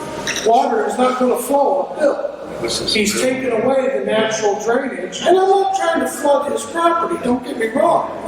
I'm not trying to do anything on his property, but he has changed it, now my property's flooded. That's my only complaint. I don't care if he put a pond in, I'm glad he did, it's actually a nice looking pond, he did a good job on it. It's a nice looking pond, except now my property's flooded. And we can give you all the public, you or the neighbor, any public information, but it's really up to you and him to look at the information, decide if you'd like to take it to the next level. Civilly, I hope not, but Well, I don't want to. I'm sure Rick will help you do it. I don't even want to be here for this.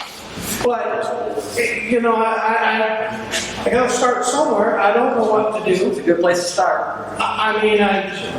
My property's flooded. It never was before. And like the plant was permitted. Yeah, and I guess the reason I'm here is because it was permitted, and I'm ignorant of the law and the rules and all that. I assumed since it was permitted, there's a monitoring of it, like building like a home permit. You get a permit to build a house, there's monitoring of it, and you have to follow guidelines and so forth. So Yeah, that's probably your first avenue to pursue that permit and what jurisdictional authority they have. So, Would you say that? the permit, the pond permit. Who was it? Porte County? Yeah, county. The county. We're going to send it to our friend Mike. Yeah. Like Poland. Oh, is that the guy? Building commissioner. Yeah, yes, he's Well, building. and here's another goofy thing on my part. I went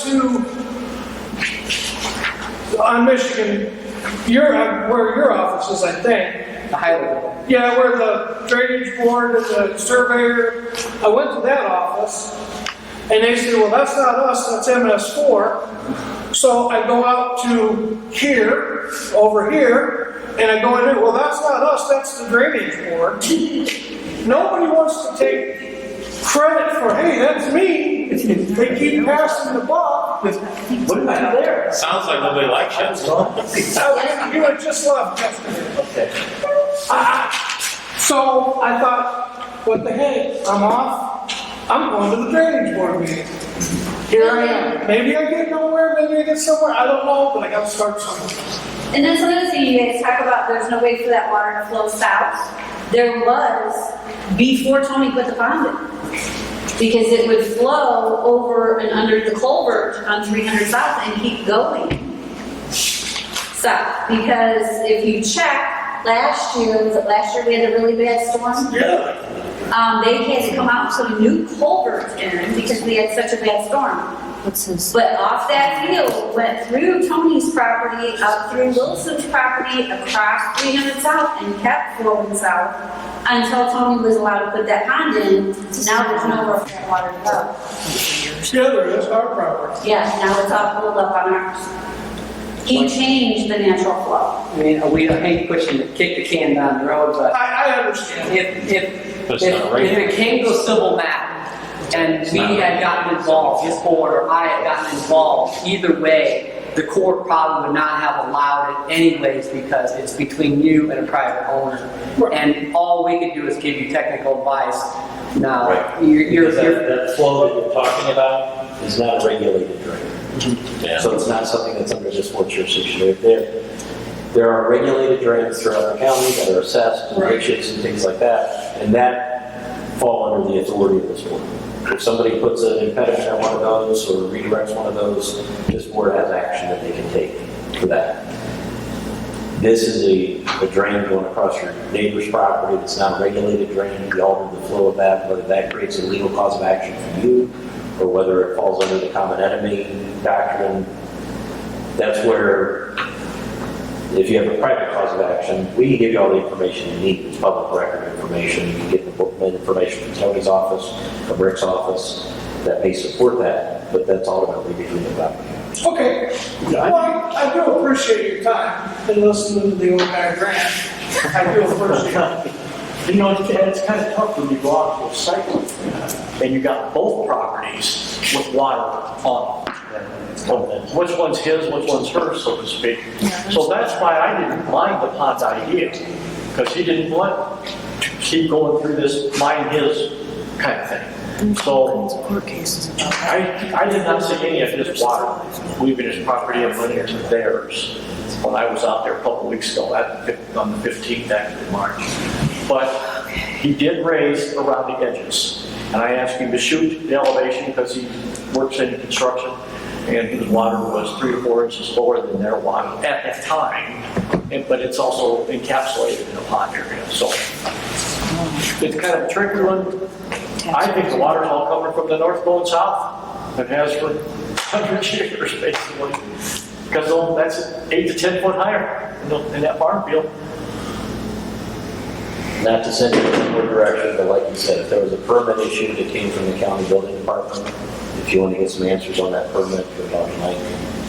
He wasn't there, I'm sure when the permit was issued, but he'll be able to do that. I do a big. Okay. Should we go look at it, Tony, you and I together out there? I think they can. If Mike, you want me to look at it, I'll try to find a way to help you look at it. Okay. I'm good. Again, I appreciate all your time. Not a problem. It's a nice experience for an old guy to come to a meeting. We'd like to help you you want a really job? legally. I understand. No, I understand. And We're hiring. it is what it is. If it's in, something that we have to go through the courts, then so be it. That's what it is. And like I said, I had to start somewhere. Okay. So, but I do appreciate your time. I really do. Well, Thank you very much. Good luck. Good luck. I see no more public comment. Motion to adjourn. Have a Well, I was motion gonna say to something. Meeting adjourned. The next meeting is at the complex at 8:30 next month. I got control